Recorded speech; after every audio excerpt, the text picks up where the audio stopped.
Ты веришь в Украину? Было пиво, был крепкий алкоголь. Ребята рассказывают, что они регулярно ходят на кладбище. С этим, можно сказать, свыкаешься, привыкаешь.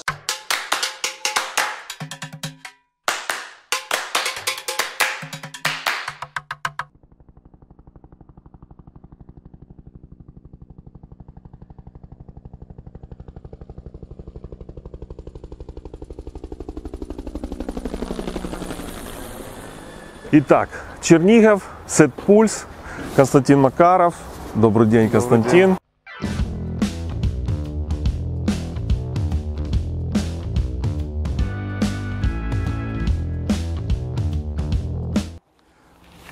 Это мечта, это будущее, это какой-то Google черниговский был здесь. Нет, не совсем так. Это не Google, это одна компания, которая себе построила огромный кампус в Лос-Анджелесе, вернее, в Сан-Франциско. Мы же строим не только для себя, мы представляем это как бизнес-центр, в котором будут находиться множество разных компаний, большие и маленькие. Вот. Это просто красивый современный офис практически в центре Чернигова. Вот. Это то, чем мы уже занимаемся почти 2 года. И сколько надеемся... будет квадратных метров здесь? Больше 4000, это в первую очередь, а там дальше как получится. На какое количество людей вы рассчитываете, как компания вырастет? Это взгляд в будущее. Ну вот сейчас то, что мы делаем именно для Синпульса, это порядка 1500 квадратных метров. Сейчас в Чернигове у нас работает чуть более 100 человек. У нас есть еще подразделение в Одессе, которое активно развивается. Вот. Есть еще и международные офисы. Ну вот то, что мы для себя именно делаем, для своей компании, это порядка 1500 квадратов. Дальше есть перспектива для роста. Помимо Синпульса здесь еще будет компания Сновия находиться. Почему столько денег и почему вот этот взгляд будущее здесь, в Чернигове, здесь, в Украине, здесь, на вот этой земле? Мне всегда интересно возможности инвестировать в что-то новое. Когда мы увидели этот объект, мы поняли, что здесь может быть история не только связанная с офисом для нас, где мы можем построить то, что хочется нам, сделать все удобства, которые нам интересны, что нельзя зачастую реализовать в арендованном помещении. Но мы увидели, что здесь перспектива построить полноценный бизнес-центр и не только самостоятельно находиться здесь, а сдавать помещение в аренду. На самом деле Украина с точки зрения IT очень комфортная страна. Те условия, которые созданы в Украине... С этого места поподробнее, пожалуйста. Да. Это не очень любят афишировать, и об этом скользко всегда говорят. Та система налогообложения, которую используют в Украине IT-компании, это зачастую контрактные сотрудники-программисты, которые оформлены как третья группа единого налога, который платится 5% с оборота, и эти люди являются контрактными по договорным отношениям, работают с главной структурой. Благодаря этому на самом деле в Украине очень хорошо развился IT, потому что если бы все крупные IT-компании в Украине платили 50-60% налогов на зарплату и на все прочее, мы были бы не конкурентны на глобальном рынке. Здесь у нас исторически сложилось, что много хорошей технической базы, много вузов по всей Украине, которые готовят специалистов, и этих специалистов достаточно много. Поэтому сюда, в Украину, в свое время зашло множество больших крупных IT-аутсорсинговых компаний, которые не являются украинскими на самом деле.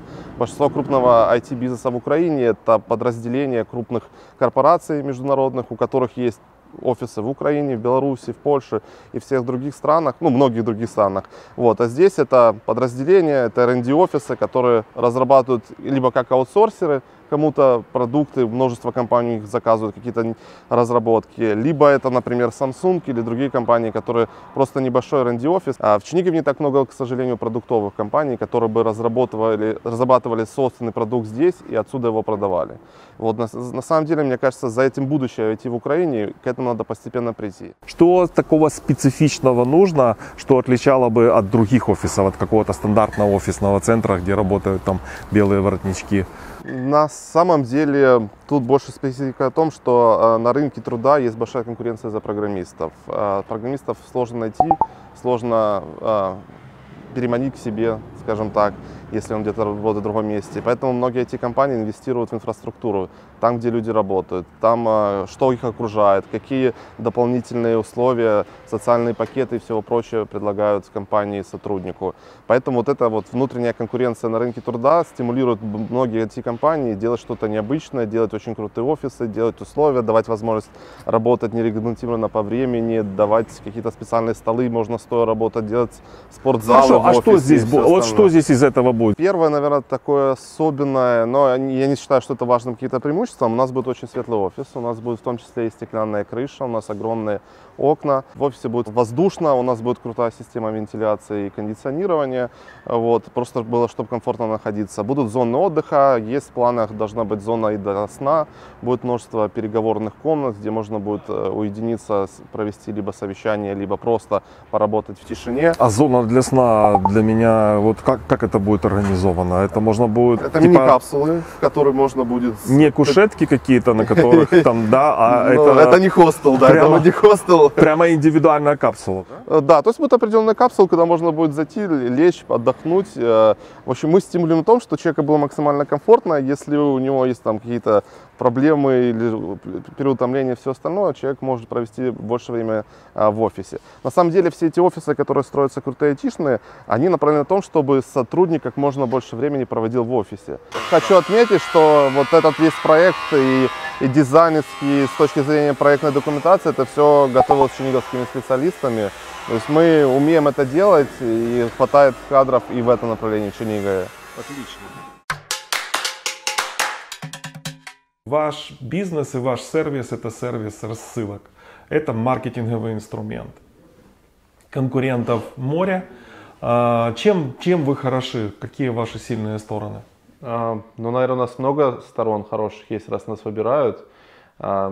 Есть некоторые вещи, которые я могу сам выделить, а в основном, наверное, люди должны сами, наши клиенты, сказать, что им так или иначе нравится в нас. Но, наверное, одно из основных то, что у нас очень качественно и грамотно построен интерфейс нашего сервиса, и люди, которые впервые сталкиваются с ним и, в принципе, с сервисами автоматизации маркетинга, и они легко разбираются в нас. Это все доступно, все логично сделано. Вот. Это один из больших плюсов, в том числе и в отзывах нам, когда пишут, спасибо за то, что быстро разобрали, все понятно. К тому же мы делаем очень много образовательного направления, мы учим людей, как правильно пользоваться нашим инструментом, как его использовать эффективно. Вот. С другой стороны, мы выиграем у наших конкурентов функционалом сервиса. Мы сфокусированы не просто на email-рассылке, у нас есть множество направлений, мы мультиканальный сервис, у нас помимо e-mail есть еще SMS-уведомления, есть Viber-уведомления. Мы в свое время были, наверное, один из самых популярных в мире веб-пуш-сервисов, когда это направление было очень актуальным. Вот. После этого мы запустили чат-боты, и вот такого набора функционала очень мало где есть в мире, и те конкуренты, которые мы считаем их основными, практически никто не имеет такого набора функционала. Сколько потребителей вас выбрало? Вот сколько сказали, да, вот я выбираю SendPulse и остались с вами? На данный момент у нас зарегистрировано в сервисе, наверное, уже число ближется к 1,5 миллиона пользователей. Ежемесячно нам присоединяется от 20 до 30 тысяч пользователей. Не все становятся платными, у нас очень большой бесплатный тариф, и многие люди нас используют бесплатно, используют годами. Вот. Но ежемесячно даже платящих клиентов это исчисляется тысячами, которые к нам присоединяются к нашему сервису. Сейчас все трансформируется к тому, что сервисы становятся более универсальными и включают как можно больше функционала. Вполне возможно, что, допустим, отдельная CRM-система, она будет с точки зрения CRM намного круче, чем какой-то модуль в универсальной системе. Но большинству бизнесу не нужны такие накрученные системы. Им нужен, особенно малому и среднему бизнесу, очень простой флоу движения, как с ней работать. Не надо эти сложные некоторые инструменты. В общем, все идет к тому, что все упрощается. Те же самые китайцы, у них есть WeChat, и они через WeChat делают абсолютно все, то, что касается их жизни. Да? Вот если взять весь земной шар, как ваш продукт, как ваш сервис, как он охвачен, как это выглядит, где вы не присутствуете вообще, например, или где вы считаете для себя самые большие перспективы? Если обратиться к нашей базе данных наших клиентов, то, скорее всего, там будут 98% стран мира присутствовать. То есть клиенты есть абсолютно с разных стран. И Китай, и арабские страны, Южная, Северная Америка. Продажи у нас есть везде, просто есть более ключевые для нас страны, есть менее. Вот, например, мы не так давно запустили Нигерию. Мы наняли там кантри-менеджера главного по этому региону. Нигерия очень большой плюс, то, что большинство населения общается на английском языке.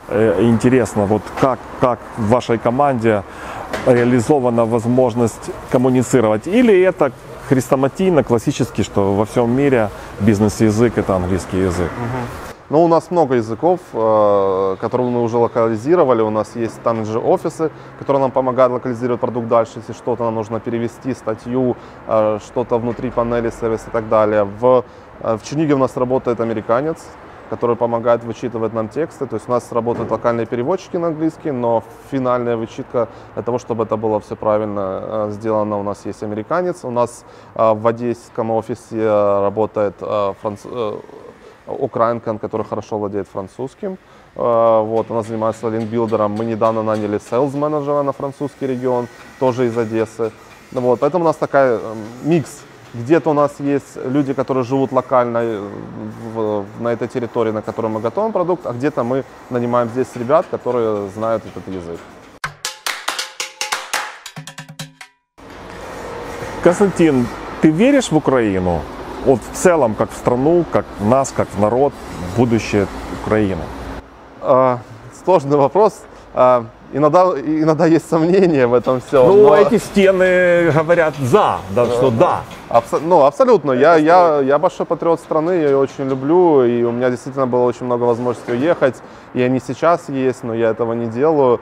Мне здесь комфортно, я люблю Украину, люблю свой город.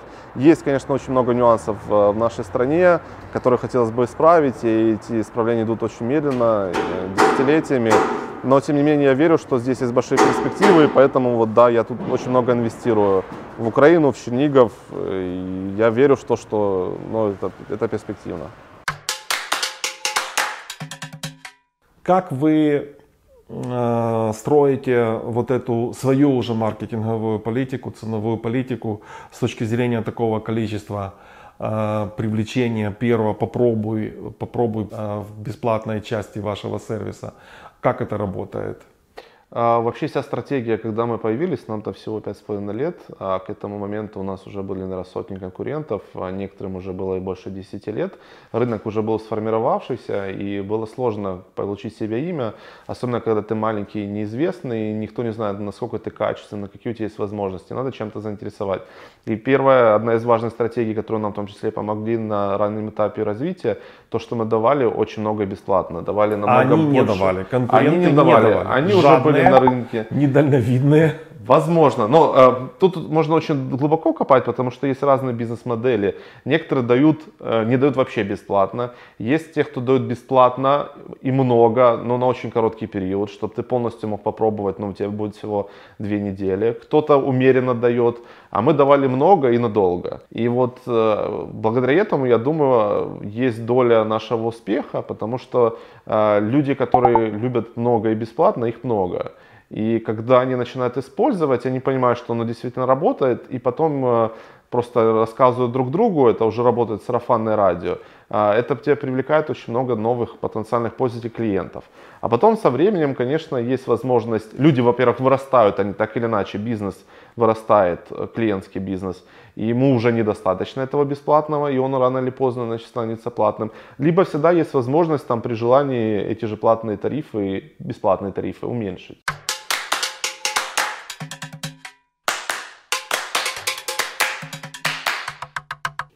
И продолжая эту же логику, то, что вы еще делаете большое количество бесплатных вебинаров, сейчас особенно в условиях карантина, ковида, это в онлайне и в офлайне делали. Как это работает? Обучение – это способ на перспективу подготовить людей, которые потом, возможно, станут нашими клиентами. Нам никто это не гарантирует, мы в этом не уверены, но учитывая, какое количество людей проходит наши курсы, это 1000 людей, которые получили сертификаты, которые были в онлайне, вот. Рано или поздно к этому приходит результат. Это стратегия в долгую и стратегия получить контакт людей, которые потенциально являются нашими клиентами, они в нашей нише. Если не сейчас, то будет очень скоро в этом. Поэтому, вот, мне кажется, это тоже один из эффективных инструментов для нас, и мы чем дальше, тем больше в него инвестируем и денег, и времени. И у нас целая команда есть, которая занимается направлениями ивентов, и наши успешные ивенты могут собрать в день 1000 человек в онлайне, в YouTube, которые смотрят наши выступления. Или... Ну, я видел 3000. По-разному бывает, да. То есть мы ставим цель все больше и больше с каждым разом, поэтому может быть, когда-то будет вообще очень много. У вас был этап, Константин, это не было началом, это было, когда вы уже твердо стояли на ногах, но тем не менее вы пробовали работать и выходить на рынок Соединенных Штатов. И, в принципе, это история, когда многие пробуют выходить там, хотя бы в балтийские страны, в Эстонию, или Литву, или Латвию, или в Польшу многие, в Восточную Европу, или уже так замахнуться серьезно на Соединенные Штаты. Почему не получилось? Мы 6 месяцев или 7 делали этот эксперимент, в том числе участвовали в выставках США. Там, например, участие в выставке США может стоить порядка 15 тысяч долларов, не считая расходов на проживание и перелеты и все остальное. И вот мы 6 или 7 месяцев пытались построить эту воронку для себя, чтобы мы умели закрывать эти холодные льды, но у нас не вышло, и мы не видели перспектив в то, что экономика может сойтись. Лиды были, но они не конвертировались в продажи или лидов не было? Лиды были, лиды мы покупали, лиды ребята находили, но они очень плохо конвертировались. Мы зашли на тот рынок, который уже сформирован. Так или иначе, все наши потенциальные лиды, они уже использовали какой-то другой продукт. И чтобы людей сманить на нас, у нас либо должна быть очень крутая конкурентное преимущество, это может быть как функционально или ценой, вот, либо у клиента должна быть какая-то сильная боль, которую не решает текущее решение. И вот поработав на рынке, мы поняли, что в принципе очень сложно сманить клиентов в США, потому что тот или иной продукт, его надо внедрять, интегрировать. В США это стоит денег. В чем специфика, когда на тебя работает американец прямо в Соединенных Штатах? Мы часто считаем, что вот зарплата, вот комфортное рабочее место, вот страховка или там какой-то минимальный социальный пакет, и на тебя будет работать любой человек в мире. Есть какая-то специфика, есть какой-то вот такой экспириенс нанимателя, на которого работали американские специалисты, американские люди? Я для себя выделил несколько вещей. Первое, когда ты собеседуешь американца, особенно селза, он тебя продает просто идеально. Их с детства, со школы учат продавать себя как специалиста, как человека, как личность. Вообще они учатся себя презентовать. И поэтому, когда ты собеседуешь, ты каждый раз думаешь, вот это идеальный человек. И ты думаешь, когда собеседовал первый, ну вот повезло, хороший. А приходит следующий, а он такой же, и он такой же. И все, кто приходит, очень сложно выбрать специалиста для себя, потому что они все классно именно себя продают. Вот это их особенность. Еще из особенностей, которая мне понравилась, они понимают, что ты купил их время. То есть там настолько все построено, то есть если я плачу тебе зарплату, значит твое время это мое время. И вот они работают от и до, но они работают, они не отвлекаются на Facebook, не отвлекаются на какие-то соцсети, на какие-то личные вопросы, вещи. Вот этого глобально, вот чтобы везде у наши специалисты были такие, вот такого нет. А в Америке вот из того, что я столкнулся, это действительно так. Ребята, они работают. Коллектив, команда, общение, митинги, цели, достижение целей, стратегические сессии. Я вижу репортажи тоже у вас просто фантастические, профессиональные, красивые. Вот программист, девелопер, это человек, которому какие нужно создать условия для того, чтобы он был максимально реализован? Каждый человек индивидуальный, у каждого есть свои потребности. Кто-то никогда не захочет пойти работать в офис, потому что это не его, потому что он не хочет тратить время на то, чтобы добраться до офиса. А есть люди очень сильные интроверты, действительно, которые не хотят ни с кем общаться. Когда они видят кого-то рядом, они пугаются, это им не нравится, им проще позвонить или даже просто написать, они даже по телефону не хотят общаться. Все люди очень разные, требования, потребности у всех тоже разные. Но я скажу так, что когда мы закрывали наш офис на карантин, то в принципе первые 2 месяца мы не почувствовали какое-то ухудшение эффективности команды, уменьшение производительности. У нас все работало неплохо, потому что все было накатано, все было хорошо. И даже, возможно, был прирост эффективности, потому что люди так же самое, они тратили время на поездки, в офис, и это время зачастую они тратили в работе, просто потому что их что-то захватило, люди творческие, вот им нравится, они что-то делают, что-то получается, и они вместо того, чтобы уже отдыхать, потому что не понимают, 6 часов надо к семье спешить, они уже у семьи рядом дома, они продолжают это работать. Но этого невозможно, это не может работать вечно, потому что у людей рано или поздно все равно приходит определенное выгорание, они устают, у них начинаются какие-то семейные проблемы, вот ты постоянно в компьютере сидишь там условно, вот, и все остальное. Поэтому спустя там 2 месяца, когда прошло это время, мы уже видели, что эффективность вот этой удаленной работы начала падать. Вот. Ну и в целом сейчас мы работаем в режиме, кто хочет работать дома, кто не хочет, может спокойно прийти в офис.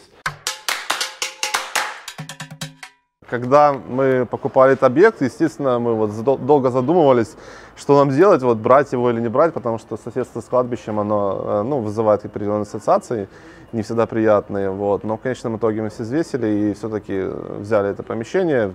Вот. Кладбище нерабочее.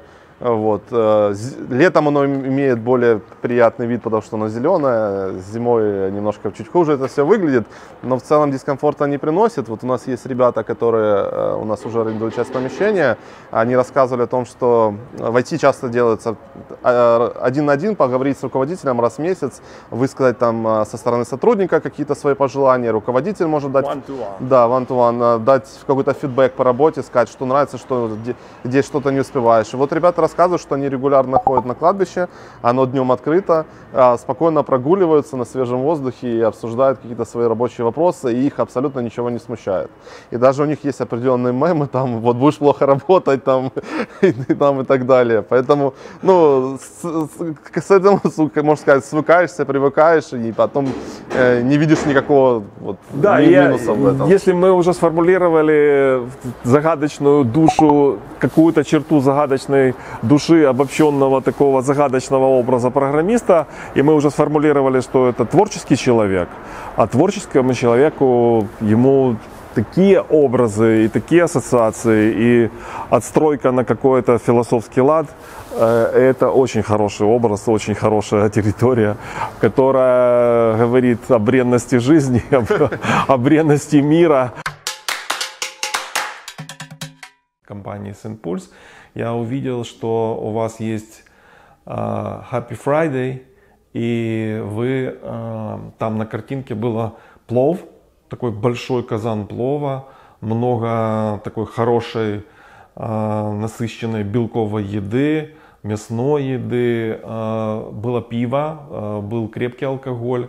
Это так сложилось или действительно людям, которые работают, и это умственный труд, да, то есть это очень серьезные умственные усилия целую неделю. Вот нужно вот так как-то зарелаксировать.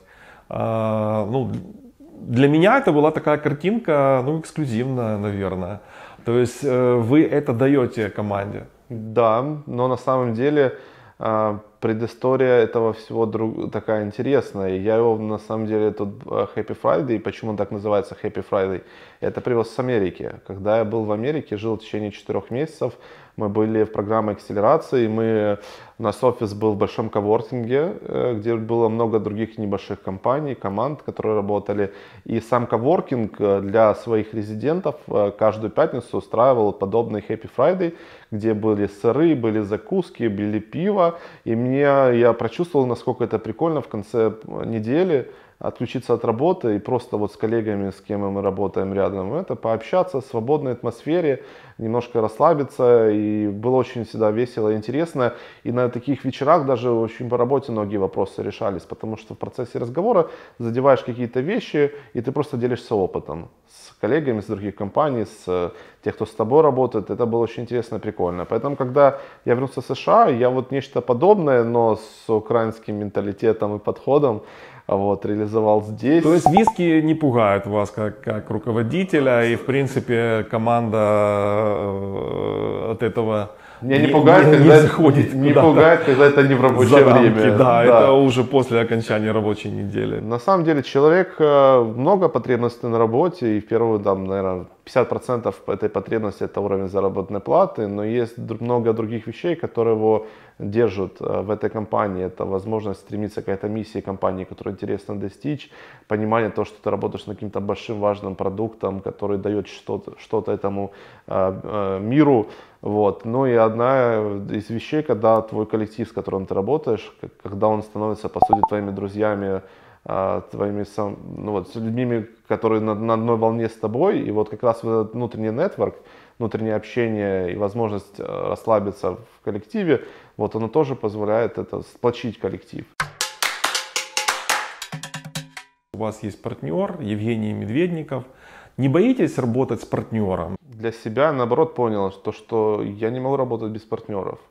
Потому что партнер — это еще одна голова в бизнесе, человек, с которым можно что-то обсудить, принять коллективное решение, коллегиальное. Какие-то вопросы ты, естественно, сам принимаешь решения, но это, что касается какой-то определенной стратегии или каких-то важных, серьезных вопросов, очень важно человек, с которым можно посоветоваться, один или много даже и так далее. У меня почти во всех моих бизнесах, где есть, я не являюсь стопроцентным мажоритарным акционером, владельцем и так далее. И мне, наоборот, важно, и я стараюсь всегда, даже новое где-то что-то открываю, всегда пригласить партнером кого-то для того, чтобы, во-первых, разделить риски запуска чего-то нового, инвестиций, ну и, во-вторых, в процессе работы всегда это будет полезно.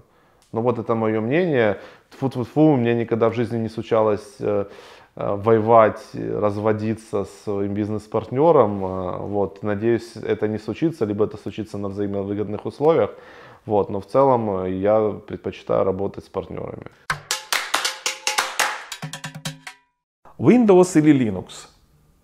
Ну, по сути, промежуточно я на MacBook работаю. Это macOS, которая построена, по сути, на Linux-системах. CRM или ежедневные митинги? И то, и другое. Одно другое не заменяет. Хай-тек или лофт? По стилю лофт мне очень нравится. IT-компания — это творческий союз или цифровой конвейер? Творческий союз. Семейный бизнес — это преимущество или недостаток? Надо разделять всегда. Надо разделять.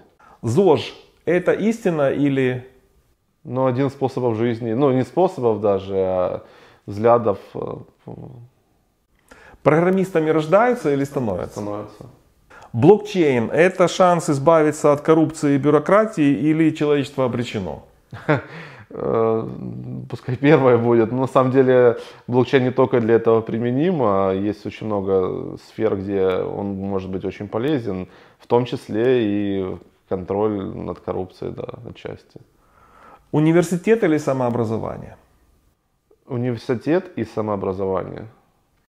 Маркетологи управляют нашими желаниями или человечество еще свободно пока?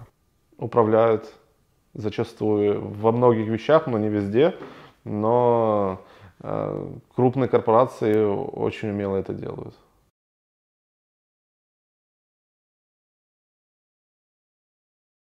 Напишите, пожалуйста, одно слово на этом чистом листе, которое означает вот этот толчок, вот этот импульс. Что это была? Эмоция, какой-то другой человек, пример, может быть, название компании, которая для вас была чем-то там на иконе. Ну, что-то вот было, что сделало, сподвигло, дало этот импульс, пожалуйста. Мне сложно, на самом деле, так сходу. Вот первое, что приходит в голову, это эмоциональная вещь. Вот когда вы сделали первый шаг? Вы были студентом тогда еще? Ну, нет, уже после студенческие. Может, любовь, любимая? Не знаю, мне сейчас одно слово приходит на ум. Отлично.